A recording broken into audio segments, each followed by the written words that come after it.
Yeah. So most of us wants to know how to control their thoughts. So controlling thoughts is like controlling the heartbeat or controlling the pace of digestion or controlling the pace of the respiration, which is beyond our control, right? So the more you put any effort in controlling your thoughts, the more you feel stressed and the more you overthink. How many of you have tried it? You try to control thoughts, you overthink, you end up, yes. So instead of controlling your thoughts, what is more viable is don't control, let go. Do something else which requires your focus and attention. When you focus on certain things, other things will try to control, but I diverted. Okay, diversion is good. Now, what happens is when you have certain kind of emotional high or low, when you divert, what happens is that emotion is not expressed or experienced. When emotion is not experienced, what happens is it becomes like an ingrown, um, what do I say? Like, like for example, how many of you have infections or how many of you have seen infections due to ingrown hair? So it just stays like a bud. You don't see anything coming out, but internally it spoils. So any emotion which is not expressed or experienced the way it should, when it is not experienced fully, what happens is a part of our mind, a part of our conscience is becoming wounded.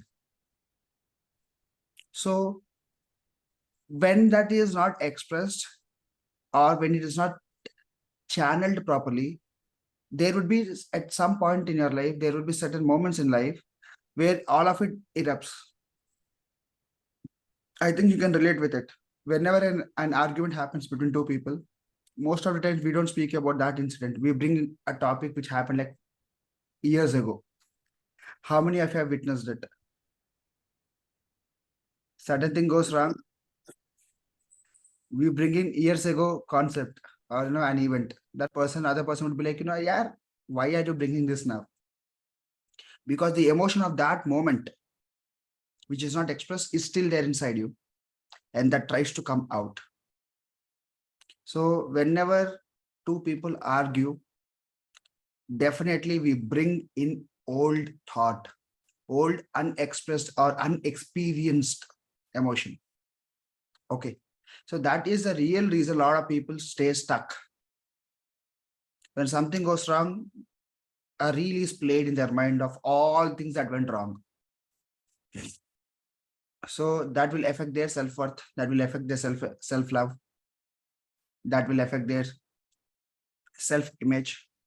They start to question their identity. Am I really important? Am I really worthy? What does the other person think of me? Mostly in relationship it happens. But if you go beyond your relation also, wherever you are, you just have this tendency to slip off and to feel bad. Okay, now here when any emotion is not expressed and experienced to the fullest, see, naturally anything that is born should die. So even in Bhagavad Gita, they say this statement. So anything that is born should die. In Telugu, they say puttina vaadiki ittaka tappadu. When if you have heard Ghantasala's Bhagavad Gita, this is the first statement, right? So any emotion that is born should die, should experience a natural rise and natural fall. What happens is when an emotionally high event happens, it rises to a peak. When it rises to the peak, our body reacts in a certain way which we don't like. What we do, we divert. So it is just there, it's not coming down. It starts at point A, it goes to point B. From point B, it stops. And then we divert and we distract, thinking it is the best or ideal way to handle that situation at that point of time. Over. Good. Next, what happens? One more event happens. Again, it goes like that and it stays there. So all that is risen, that is stuck there, becomes a wound. So when it goes up, it should go down naturally. Okay. So when you allow this to happen, going up and coming down, going up, coming down, going up, coming down, that is when you are experiencing it fully. After that, there's nothing much to experience. Okay, I'll give you one more example. When you watch a child throwing tantrums, if you don't divert them, you just watch them doing what they're doing. How many times you have observed that they stop doing it? Just when you have observed them, they throw the tantrum, they do all the havoc. You just don't react and just look at them, and slowly they come down to zero. How many of you have experienced or witnessed this? Naturally, it comes down. Yes, right? So, but if you try to divert, if you try to distract them, for that moment, they come out of it, but again, they start. So it is like a never-ending story. But unfortunate thing about this is because they're kids, all these rise and emotions will become their inner child wounds at some point. So what the subconscious mind perceives is, I am not given any importance. I'm not important to my people. My needs are not met. At that given point of time, eating a chocolate is a life-defining event for them, right? So when eating a chocolate is not met, their inner child is wounded. But if you let them throw the tantrum, and when that emotion comes down to zero, then you give them what they were looking for. That is when they understand what is life, how to lead a life. But when you give them when they're crying, you're teaching them that, okay, if I cry, I get things. But again, we all know life is not fair. Sometimes you end up crying all night, but nothing changes. So that is breaking your belief system. So that is more traumatic to people. That is the reason you see some sudden, teenagers especially. To an extent, everything happens as they wish, because parents would like to ensure their kids are getting everything they ask. But when life is not fair, when things are not there in their control, they can't take it, they break up. They break completely. How many of you have witnessed teens breaking out? When small things doesn't happen, they break completely. Right? So, it's a very little thing to the world. Even when we listen to it also, it doesn't make any huge difference. They are, why are you so overreacting? It's not overreaction, because their entire belief system they have built is broken like this, which they can't take, which we have to understand and empathize. Yes, it looks very irritating on the parents front, or on the friends, or on the societal standards. It feels very irritating, or you don't feel, you feel like giving them a huge tight slap, right?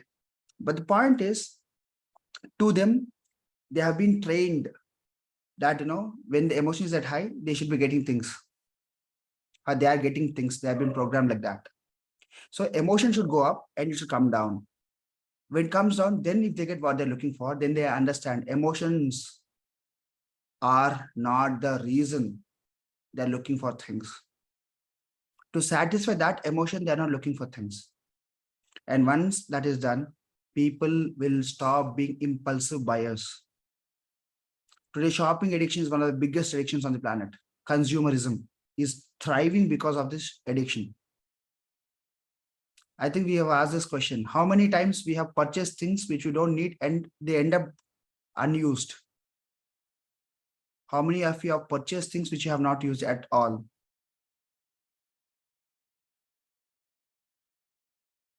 You just buy because there's a sale. After that, you don't even use it, right? Many times it happens to most of us because this emotional high, that instant dopamine hit we get once we are in that zone, we just buy only to satisfy that, not for the use of it. So when you practice this, when you let the emotion go up and down and you still find the need, yes, when you still find the need, you will buy it, or else you'll not buy it. And I have personally experienced this. I was, say, in my childhood, when we are like not financially very strong, we hardly had any need of many things. Even though I wanted certain things, financially it was not viable for us to purchase all things that I want. So that the moment I started to make money, I used to spend like crazy. There's no reason. I used to purchase things like this, like that.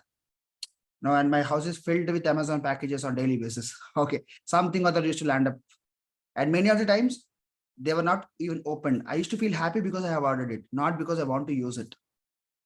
But the moment I started to work on this, I felt that buying or possessing that thing is more important than using it, because I felt a bit of my worth is increased if I possess certain things. Because as a child, when I didn't have many things to hold, many things in my possession, I felt unworthy. I felt the lack in me. So I'm just filling that lack by buying things. Why? Because I'm not focusing on the emotion that has risen and that has fallen down. So once that is done, automatically things change in my life. So this is not my story. This is a story of thousands and thousands of people on the planet. Not thousands, even millions. So when emotion is rising and when emotion falls down, that is when you are under control, because emotions are not driving you. And if you see all the advertisements, they tap on your emotions, right? Very emotional ads are there. And I mean, this is really funny. We have an advertisement of one, I don't know, detergent, where they talk about self-worth, self-image, self-esteem, self-confidence. How are they two related with the detergent and confidence? But somehow they related it. And there's one thing they talk about, even stain is good. How is detergent connected to that? Because emotions, we are emotionally connected, right? We feel good. Even though you get a bit of stain on your clothing when you do certain good things, it's good. So it's a feel good factor, right? So that is how they sell. So I'm not against buying things.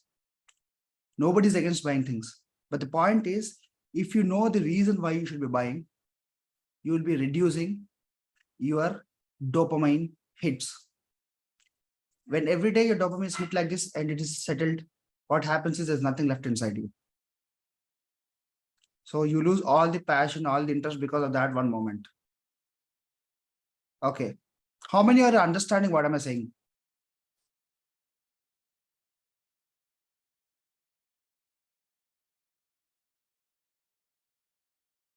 Understanding, right?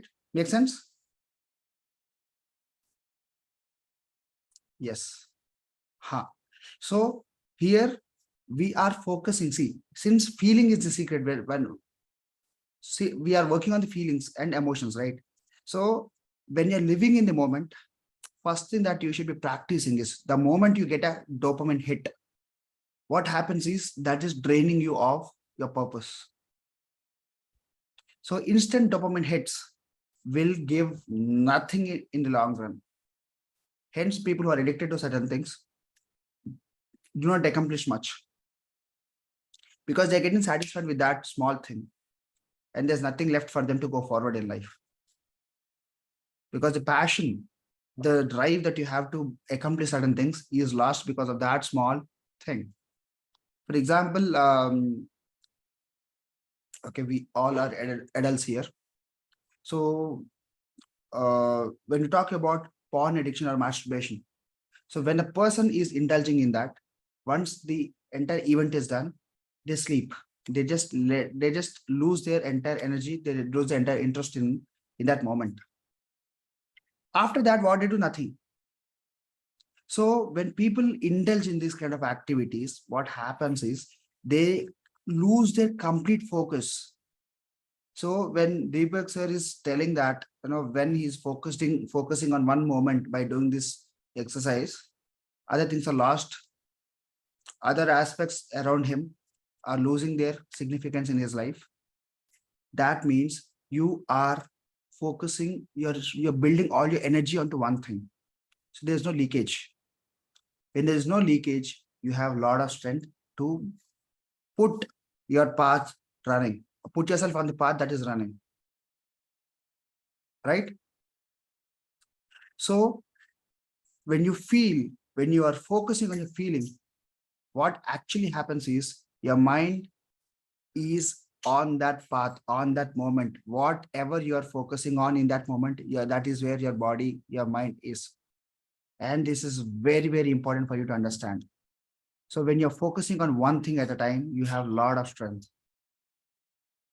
And all the distractions that you have around, they lose their significance, they lose their interest, or they lose their importance in your life. When there's nothing distracting you, when you're focusing on a purpose, that's when you have a lot of power, a lot of strength. Okay.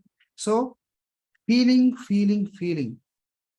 is the only thing that we are focusing from this very moment.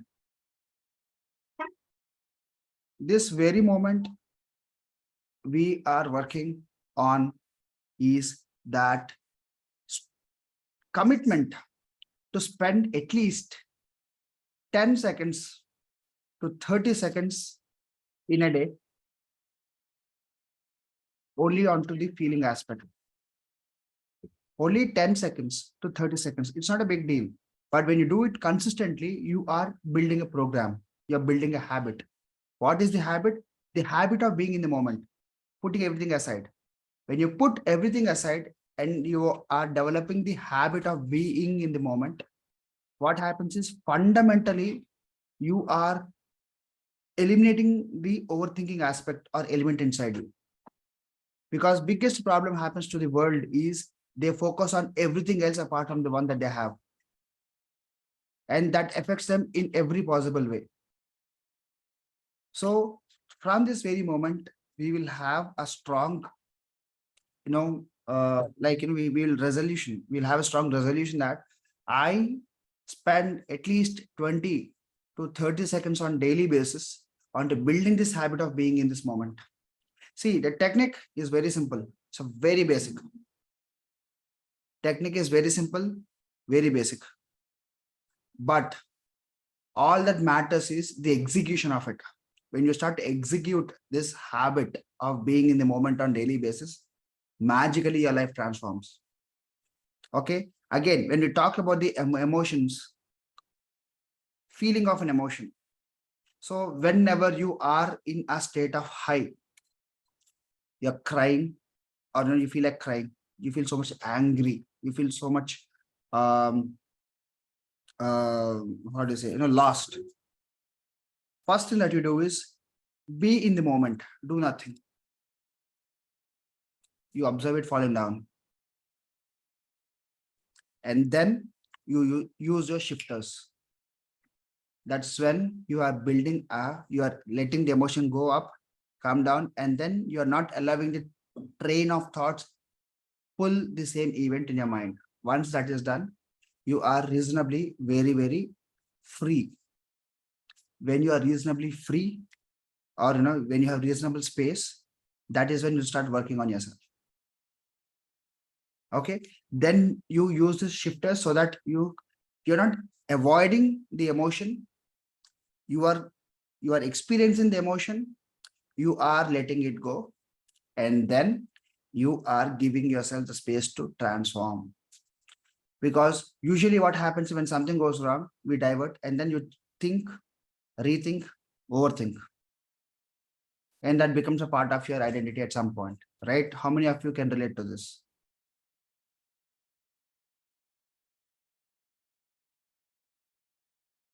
Yes, right? Now, yes, perfect. Now, what are we doing? From this very moment, you get some emotionally high event, you let it go to the up peak. From there, you allow it to stay, and then you watch it fall down. This is how you are breaking a pattern by watching it fall down. Previously, you go to a high and you distract, you divert. So it is there like that. Now you are just going to the high, be there, slowly watch it fall down. Just see, how do you do it again? When you ask this, this is all fine. How do I do it? Just be there and breathe. No matter what thoughts come, focus on your breathing. And slowly it comes down. It has to come down. That is law. It goes up, it slowly comes down. And then you use any shifters so that you don't let this go forward. The 17-second rule. this 17-second rule will start working like a charm when you practice. And when you practice on daily basis, what happens is your brain is programmed to stop overthinking. Instead of overthinking on the issue, what will it do? It will wait for you to bring some shifters. Yes, the 17 seconds rule is for you to shift from one emotion to other emotion or one feeling to other feeling. You need 17 seconds of break or pause. So in this 17 seconds, you can just breathe or focus on one thing at a time.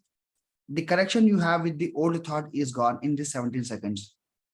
So for you to move forward in life, being detached with the other moment, what we do, we go up and then we wait for 17 seconds. So you can put a timer and see. And then you can slowly feel that your emotions are rising down, are coming, falling down. And then you use any of the shifters. And then you find your tendency to overthink has come down drastically. Because there is no emotion to drive, emotion is energy in motion, right? So when there is no energy for the old thought, how does it travel? Do you remember any random comments from people or random compliments from people? We might have received many compliments from many people, right? But do you remember all of them? No, right? Why? Because there is no energy sufficient to carry it forward. But if some person whom you don't like commented you remember it for life. Or if one person who likes you given you a compliment, you remember it for life. Because energy, you are fueling it again and again, again and again, again and again. You're rethinking it. So energy is sufficient enough. Nobody can remember what clothes you wore on 10th July or 6th July 2023. Nobody remembers that unless it's your birthday and you have purchased a special dress for the occasion, right? So you are choosing what to remember, what not to remember. Then why can't you apply it in every aspect of your life?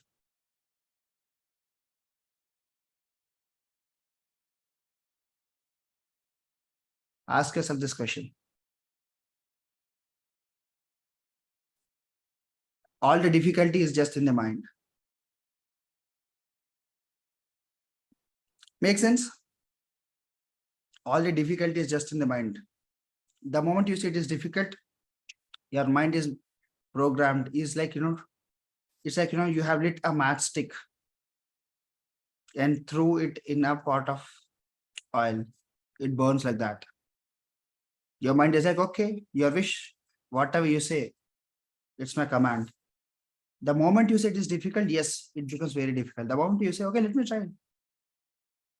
The moment you say it is not at all difficult, it has lost that the difficulty element in it, no? And it's a very live example also. You meet a person who loves maths, you give them algebra, and they just do it like this. If that person says it is so easy and you feel it very difficult, you can't even accept that, right? How could you say it is easy? So you have resistance in accepting that maths is easy. And for a person who says maths is easy, no, it doesn't go. No, you can't take it. That is how you are breaking that belief that it is difficult just by saying it's not difficult. When someone says it is not difficult, you can't take it. A wise person would be like, okay, now why is it not difficult or how it is not difficult for you? Let me know. If you are in this mode, you are in growth mode. Or you can be in rejection mode. You are 1 in a billion person. For you, it is easy, not for me. If you have this thought, okay. Now you never be able to not do anything in math. So you are building this just by saying, why or how long it is difficult or why is it difficult. If you have this thought, you're not letting the difficulty stay in your head. Everything just stays in your head only, unless I ask you to push like 1,000 kgs boulder. So mentally, if you have a block, how do you break it? just by questioning it. How many times? There's one statement. If you ask any question 5 times, why? Then you understand the real reason of it.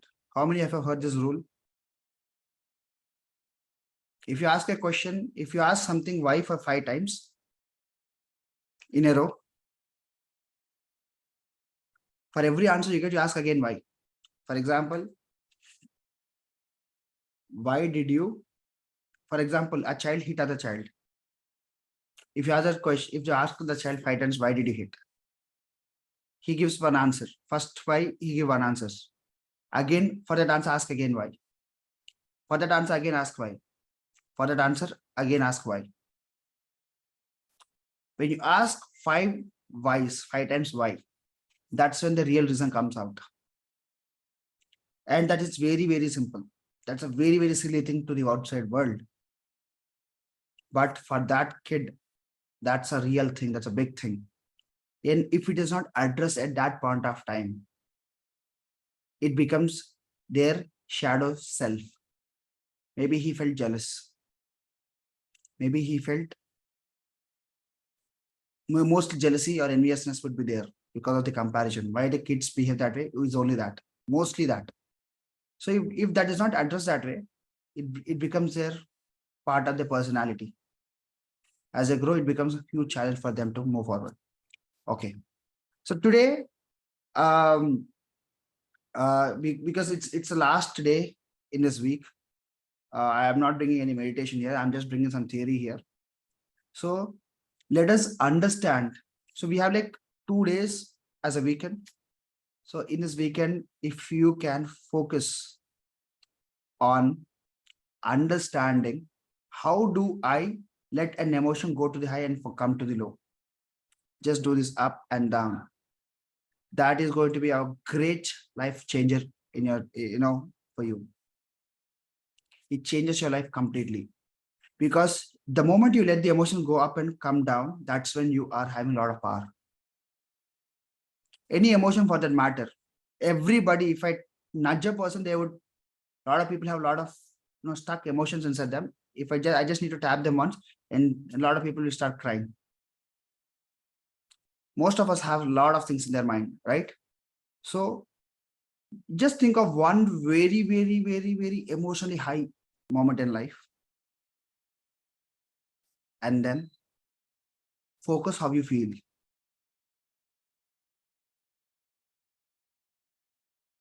When you focus on how you feel,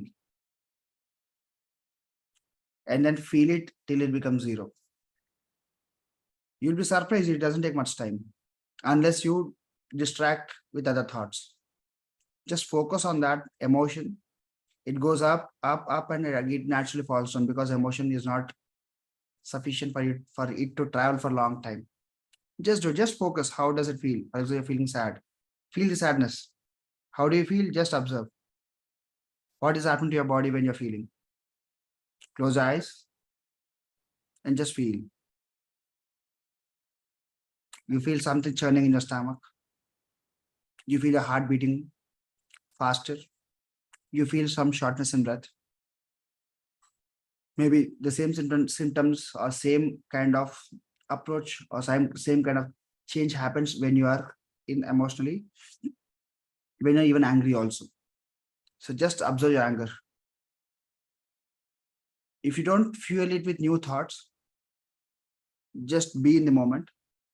Inhale slowly, exhale slowly. Only breathing, nothing much. You're not doing any advanced techniques, nothing. Just breathe in, breathe out. And you will be surprised to see it is falling down in less than a minute. In most cases, okay, in most cases. It doesn't stay much long. It doesn't have energy to, because there's no fuel for it, no? I want you all to do this as a practice and, let me know how do you feel in the group.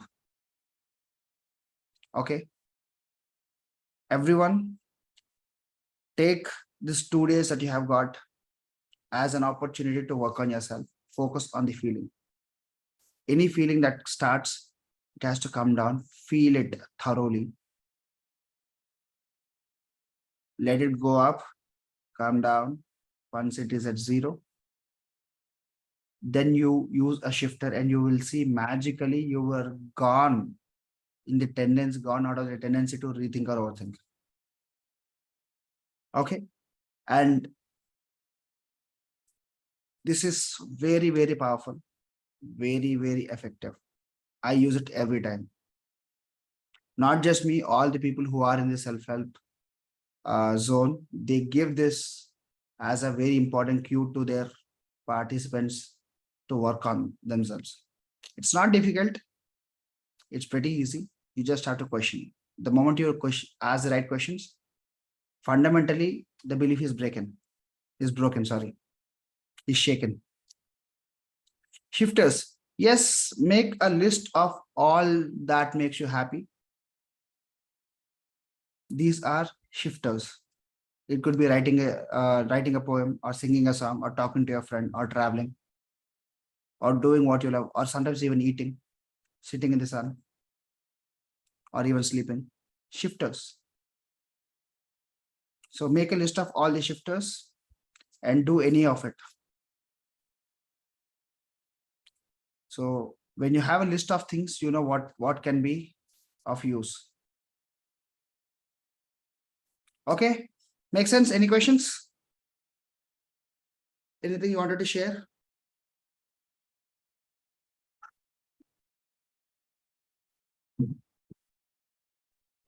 Sir, after the 17 seconds, we need to use the shifters or After 17 seconds. Okay, understood. Yeah, so just for 17 seconds, just focus on slowly inhaling, slowly exhaling. That's it. You find you have space. I can tell you hours on it, but if you don't practice, you'll not feel it. So start practicing it. Take 17 seconds timer and just observe the intensity before and after. Okay. That's when you have the revelation is like so powerful that you'll be like this, shaking. Okay. So it's so powerful. I have worked on myself, when I have learned this, I was so surprised. Life is very simple. We just complicate it unnecessarily. The moment I understood this, nothing is same. Okay. Okay, guys. I'll see you on Monday. We'll see what we are guided to learn from Monday.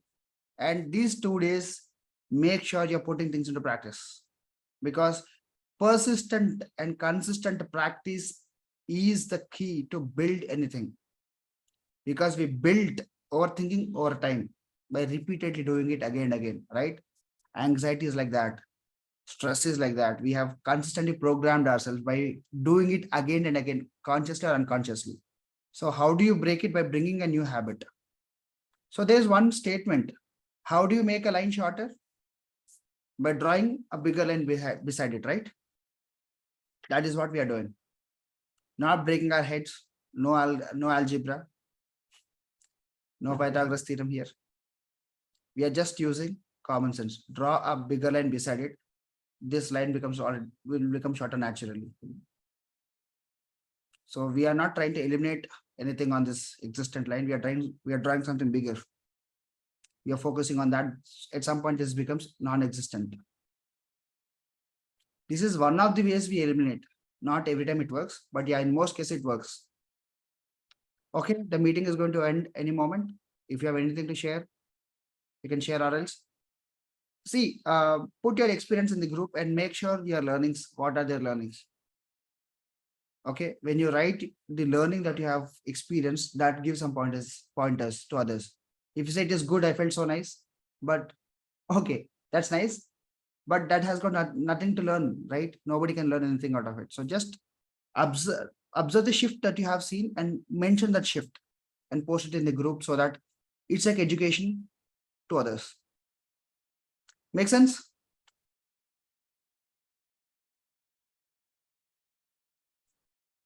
Yes. Okay, everyone. Thank you so much for being here. So we'll meet on Monday. Have a wonderful weekend ahead. Make this pretty productive for you. Have a wonderful day. Atma Namaste. Bye. Thank you. Thank you.